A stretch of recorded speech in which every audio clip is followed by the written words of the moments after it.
ناظرین، جنگ بندی ایک بہت بڑی کامیابی ہے اور پاکستان نے اس میں بہت کوشش بھی کی ہے۔ پہلے دن سے میں یہ بات کہہ رہا ہوں کہ پاکستان کو ہر حال میں جانبدار بننے کی بجائے صرف جنگ کو روکنا چاہیے۔ کل کے دن میں پاکستان میں یہ پیغامات بھجوائے گئے، پاکستان کی میڈیا کو مجبور کیا گیا پاکستان کی اسٹیبلشمنٹ کی جانب سے کہ وہ اینٹی ایران بیانیہ اب بنائے، اور ایرانی صحافیوں کو میڈیا پہ لینے سے بھی منع کیا گیا۔ ایسا لگتا تھا کہ کل پاکستان کی گورنمنٹ اور پاکستان کی اسٹیبلشمنٹ بہت مایوس ہو چکی ہے، اور وہ یہ فیصلہ کر چکے ہیں کہ اب انہیں بالآخر وہی کرنا پڑے گا جس کے لیے ان کو مجبور کیا جا رہا ہے۔ شہباز شریف نے کہا تھا کہ بیگرز آر ناٹ چوزرز، وہ بات ٹھیک ہے، لیکن قسمت کی دیوی مہربان ہوئی، اور اللہ تعالیٰ کا شکر ہے کہ دنیا جنگ سے خاتمے کی طرف گئی، اور اس میں ڈونلڈ ٹرمپ بہت بڑی مصیبت میں پھنس گیا۔ ڈونلڈ ٹرمپ کو یو این میں بھی سپورٹ نہیں ملی، امریکہ کے اندر بھی سپورٹ نہیں ملی، پھر ڈونلڈ ٹرمپ کو بار بار یہ بتایا گیا کہ اس طریقے سے وہ اپنا ٹارگٹ اچیو نہیں کر پائیں گے، بلکہ اس کا فائدہ ایران کو ہوگا جو کچھ بھی امریکہ کرنے جا رہا ہے۔ امریکہ دنیا میں تنہا ہوتا جا رہا تھا، لہذا پھر ڈونلڈ ٹرمپ نے پاکستان سے درخواست کی، پاکستان تیار بیٹھا تھا، اور فوری طور پہ پاکستان کا سارا بیانیہ بدل گیا، اور پاکستان کے وزیر اعظم نے بھیجا گیا ٹویٹ کاپی پیسٹ کر دیا۔ یہ پاکستان کو بہت بڑی عزت مل جاتی، بلکہ ملی ہے پاکستان کو عزت۔ پاکستان ایک بڑا امپورٹنٹ ملک ہے، پاکستان کی بڑی اہمیت ہے، ہم ایک اٹامک پاور ہے، ہمارے پاس ایک بڑی فوج ہے، ایک بڑا ملک ہے جہاں بہت سارے وسائل ہیں، 25 کروڑ لوگ پاکستان میں رہتے ہیں، کوئی چھوٹا موٹا ملک نہیں ہے، ایک بڑا اور تگڑا ملک ہے۔ پوری دنیا میں پاکستانی شہری رہتے ہیں، 1 کروڑ کے قریب پاکستانی پوری دنیا میں پھیلے ہوئے ہیں۔ تو ہم ایک عام ملک نہیں ہے، دنیا کے ٹاپ ممالک میں سے ایک ملک ہمارا ہے۔ وہ الگ بات ہے کہ پاکستان کو آگے بڑھنے نہیں دیا گیا، پاکستان کو کمزور رکھا گیا، پاکستان کو لوٹا گیا، پاکستان کے وسائل پہ قبضہ کیا گیا، اور پاکستان میں ملٹری اسٹیبلشمنٹ نے کبھی اسٹیبلٹی بھی نہیں آنے دی۔ بہرحال شہباز شریف کی کاپی پیسٹ والی حرکت نے کئی کیے کرائے پہ جو ہے وہ پانی پھیرا، مگر اچھی بات یہ ہے کہ جنگ بندی ہو گئی۔ اب جنگ بندی ہو گئی ہے تو فوری طور پہ پیٹرولیم مصنوعات کی قیمتیں نیچے گئی ہیں، تو پہلی امید تو یہ ہے کہ شہباز شریف سے کہ پیٹرولیم کی جو قیمتوں میں پاکستان میں انہوں نے اضافہ کیا تھا وہ فی الفور وہ اضافہ واپس لیا جائے۔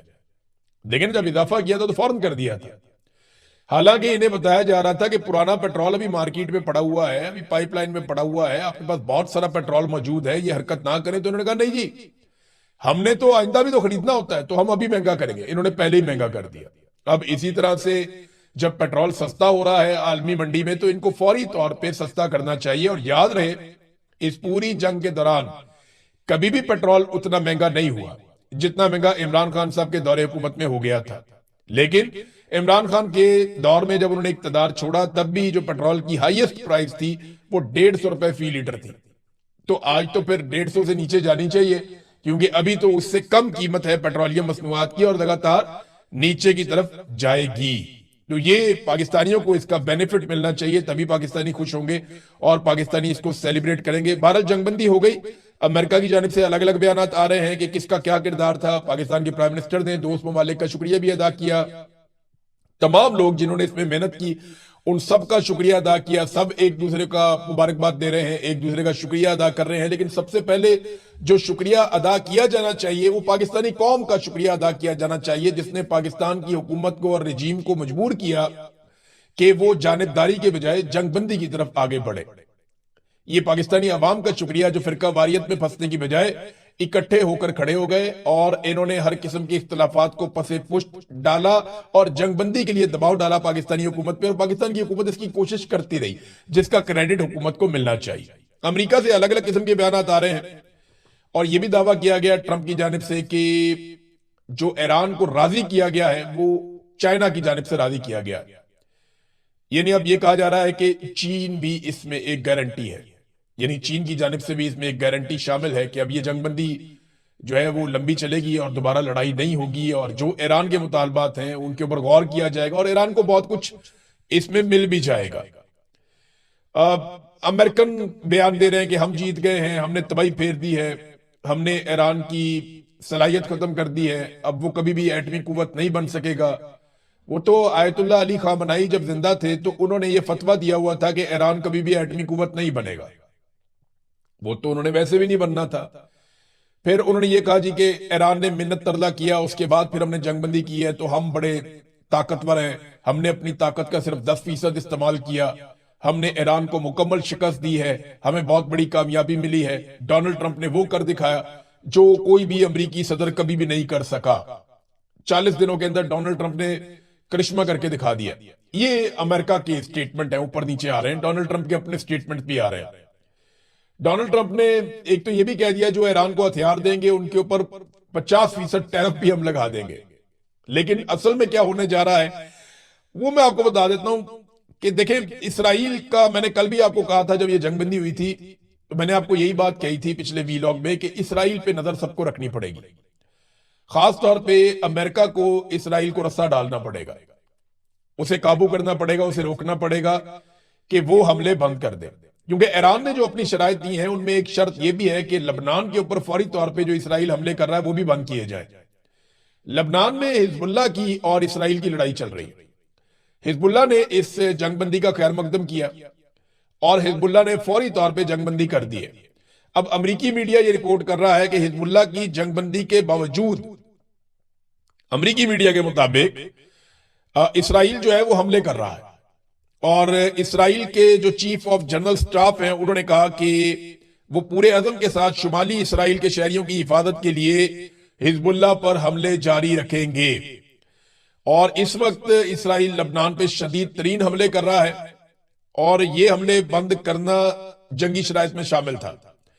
اب اگر یہ شرط پوری نہیں کی جاتی تو پھر ایران کی جو فارس نیوز ایجنسی ہے انہوں نے ایک دعویٰ کیا ایرانی ملٹری سورسز کی جانب سے کہ اس پر ایران اپنے رد عمل کی تیاری کر رہا ہے کہ اگر اسرائیل باز نہیں آتا اور وہ لبنان کے اوپر یا حزب اللہ کے اوپر لگاتار اپنے حملے جاری رکھتا ہے شہریوں پر، تو پھر ایران ریٹیلیٹ کرے گا۔ دیکھیں، جنگ بندی کے بعد بھی دھماکے ہوتے رہے، کویت نے اس کی شکایت کی ہے، بحرین نے کی ہے، یو اے ای کے اندر شکایت کی گئی ہے، ایران کے اندر شکایت کی گئی ہے۔ ایران میں ایک اور حملہ کیا گیا، اور ایران کا ایک جزیرہ ہے جہاں پہ ایک اٹیک ہوتا ہے، لوان آئل ریفائنری، لیوان آئل ریفائنری ہے، یہاں پہ اٹیک ہوتا ہے سیز فائر کی اناؤنسمنٹ کے باوجود ایران پہ۔ اس کے بعد ایران اٹیک کرتا ہے، 2-3 ملکوں میں اس کے ڈرون جاتے ہیں، وہاں جا کر ہٹ کرتے ہیں۔ لیکن دیکھیں، جنگ بندی جب ہوتی ہے اتنے بڑی جنگ کے بعد تو اس طرح کے اکا دکا واقعات ہوتے ہیں، ان کو آپ جنگ بندی کی ایسی خلاف ورزی نہیں کہہ سکتے۔ لیکن جو اس وقت اسرائیل پالیسی کے تحت لبنان میں کر رہا ہے وہ بہت خوفناک ہے، اس کو پورا ویسٹرن میڈیا رپورٹ کر رہا ہے، اور وہ یہ بتا رہے ہیں کہ سینکڑوں لوگ متاثر ہوئے ہیں ایک دن میں۔ یعنی اب تک اسرائیل نے لبنان پہ کوئی بھی ایسا خوفناک حملہ نہیں کیا تھا جو حملہ اسرائیل نے لبنان پہ اب کر دیا۔ اس حملے کی شدت اتنی زیادہ ہے اور اتنا شدید حملہ ہے کہ سینکڑوں شہری جو ہیں ان کے بارے میں بتایا جا رہا ہے وہ یا تو شہید ہو گئے ہیں یا زخمی ہو گئے ہیں، اور نقصان کا اندازہ لگانے کے لیے بھی وہاں جانا مشکل ہے، کیونکہ بڑی شدید بمباری اسرائیل کر رہا ہے اس وقت۔ یہ لبنان سے خبریں آ رہی ہیں۔ اب اس کے اوپر ایران رد عمل دے گا، امریکہ کو فوری طور پہ اسرائیل کو روکنا پڑے گا۔ اب ناظرین آ جائیں آبنائے ہرمز پہ۔ یہ وہ ایک نقطہ تھا جہاں پہ آگے سب کے سینگ پھنس گئے تھے۔ امریکہ کی بڑی بے عزتی ہوتی تھی اگر آبنائے ہرمز نہیں کھلتی، ادھر ایران جو ہے وہ اس کو جکڑ کے بیٹھ گیا تھا، اب اس کو نہیں کھولتے۔ اچھا ناظرین، اس میں ایک دعویٰ کیا جا رہا ہے کہ اب ایران یہاں پہ پیسہ وصول کرے گا، ایران یہاں پہ $1 فی بیرل لے گا، اور کوئی کہتے ہیں اس کے علاوہ بھی فیسیں ہوں گی، اور یہ پیسہ ایران اپنے انفراسٹرکچر کے اوپر استعمال کرے گا۔ تو یہ سونے کی ایک چڑیا ہے جو ان کے ہاتھ لگ گئی ہے، اور انہیں آئیڈیا ہو گیا کہ یہاں سے وہ پیسے کما سکتے ہیں۔ وہ ایک مثال ہے نا کہ کبے کو لات ماری، اس کا کب بھی نکل گیا۔ تو یہ ایران کو ایک فائدہ ہے۔ کچھ عالمی رپورٹیں ہیں وہ یہ دعویٰ کرتی ہیں کہ ایران یہاں سے $500 ارب کا ٹول اکٹھا کر سکتا ہے۔ اب یہ بہت بڑی اماؤنٹ ہے، اور اگر اتنا پیسہ ایران یہاں سے اکٹھا کر سکتا ہے تو یہ تو ایران کی قسمت بدل دے گا۔ یہ پیسہ اگر تو وہ ایسا کر سکتا ہے، اور یہ عالمی رپورٹیں ہیں، انٹرنیشنل میڈیا میں چھپی ہیں، فائنینشل ٹائم جو ہے انہوں نے بھی یہ بات کی ہے، اور دیگر اخبارات اس قسم کی باتیں چھاپ رہے ہیں۔ اب اس میں ایک جرنلسٹ ہیں جن کا نام ہے جوناتھن کارل، انہوں نے ڈونلڈ ٹرمپ سے آج صبح بات کی، اور انہوں نے ڈونلڈ ٹرمپ سے پوچھا کہ کیا وہ ایرانیوں کی جانب سے آبنائے ہرمز سے گزرنے والے تمام بحری جہازوں پر ٹول یعنی محصول وصول کرنے کے فیصلے پر متفق ہیں۔ تو انہوں نے مجھے بتایا کہ ٹول وصول کرنے کے لیے امریکہ اور ایران کا ایک مشترکہ منصوبہ ہو سکتا ہے، یعنی امریکہ اور ایران مل کر وہاں سے ٹول وصول کر سکتے ہیں کہ امریکہ بھی اس میں سے کما لے، ایران بھی اس میں سے کما لے۔ تو عرب ممالک کو کیا ملا؟ بڑا سوال تو یہ ہے، لیکن چلے پہلے پورا سٹیٹمنٹ آپ دیکھ لیں. ہم اسے ایک مشترکہ منصوبے کے طور پر کرنے کا سوچ رہے ہیں. یہ اسے محفوظ بنانے کا ایک طریقہ ہے اور بہت سے دوسرے لوگوں سے بھی محفوظ رکھنے کا ایک طریقہ ہے. یہ ایک خوبصورت چیز ہے.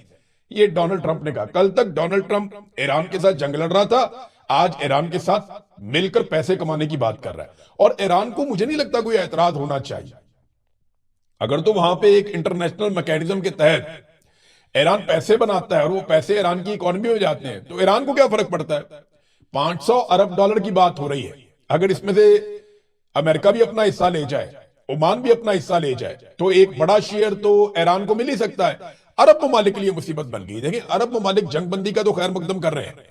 وہ یہ کہہ رہے ہیں جی بہت اچھی بات ہے، جنگ بندی ہو گئی، اور وہ سب کو سراہ بھی رہے ہیں، سب کا شکریہ بھی ادا کر رہے ہیں. ڈونلڈ ٹرمپ کا بھی انہوں نے شکریہ ادا کیا، پاکستان کا بھی انہوں نے شکریہ ادا کیا. لیکن ایک بات پہ آ کے عرب ممالک کی بھی سوئی اڑ جاتی ہے.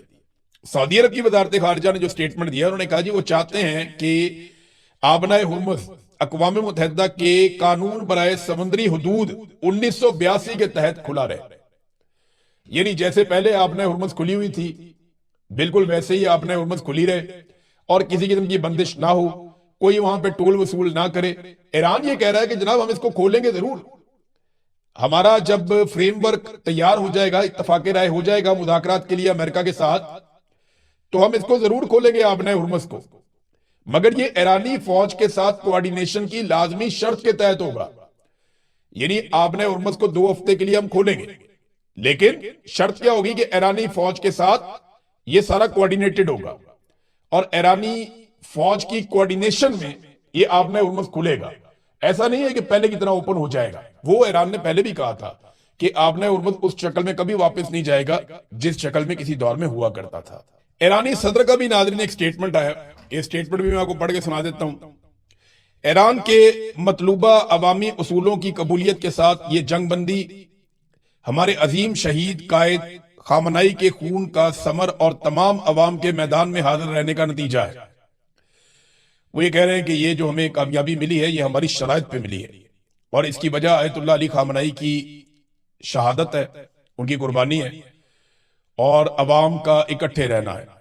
آج سے بھی ہم اسی طرح ایک دوسرے کے ساتھ کھڑے رہیں گے، چاہے وہ سفارتکاری کا میدان ہو، دفاع کا محاذ ہو، گلی کوچوں کا منظر ہو، یا خدمت خلق کا شعبہ ہو.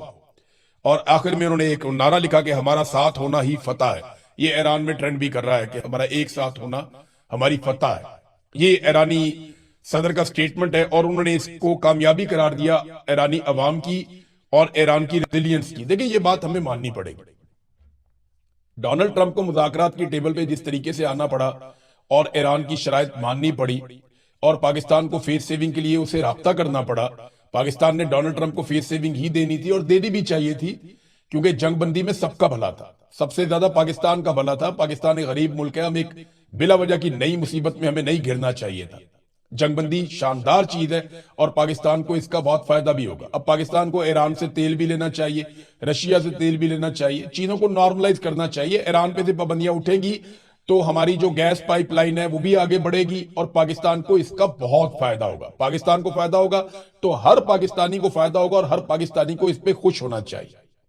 بس کاپی پیسٹ والی حرکتیں نہ کرے، اس سے جو ہے وہ سبکی ہو جاتی ہے. عالمی سطح پہ پورا دنیا کا میڈیا جو ہے وہ مذاق اڑا رہا ہے. تو پاکستان کے پرائم منسٹر کو اپنی نالائکیوں سے تھوڑا سا گریز کرنا چاہیے. بڑا ملک ہے، تھوڑی ذمہ داری کا مظاہرہ کرنا چاہیے. تو ناظرین اب ایسا دکھائی دیتا ہے کہ یہ جو ڈیل ہے اس میں بہت سارے مالی فائدے اٹھانے کی امریکہ بھی کوشش کرے گا، ایران بھی کوشش کرے گا، اور مجھے امید ہے کہ مستقل جنگ بندی ہو جائے گی.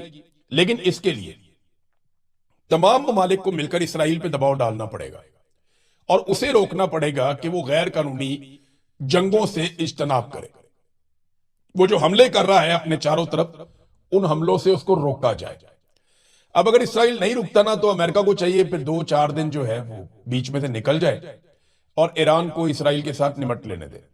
تو 4 دن کے اندر اسرائیل کی طبیعت مجھے لگتا ہے ٹھیک ہو جائے گی، کیونکہ وہ اکیلا کبھی بھی، یہ رانا ثناء اللہ نے بات کی تھی، بات غلط نہیں کی تھی، کہ اگر امریکہ بیچ میں سے نکل جائے تو ایران کی 1.5 گھنٹے کی خوراک ہے اسرائیل. یہ بات رانا ثناء اللہ نے بالکل غلط نہیں کی تھی، وہ بات ان کی ٹھیک ہے. اور اگر واقعی میں امریکہ یہ چاہتا ہے کہ اسرائیل کو کنٹرول کیا جائے تو پھر ایک آدھے دن کے لیے اس لڑائی میں سے باہر نکل کے ایران کو ذرا فری ہینڈ دے دے تو اسرائیل بات ماننا شروع ہو جائے گا. یہ بات ٹھیک ہے. دیکھیں نا ڈونلڈ ٹرمپ نے جو بات مان ہی لی ہے نا تو اسرائیل بھی مان ہی لے گا. اب تک اتنے اپنا خیال رکھیے گا. اپنے چینل کا بھی اللہ حافظ.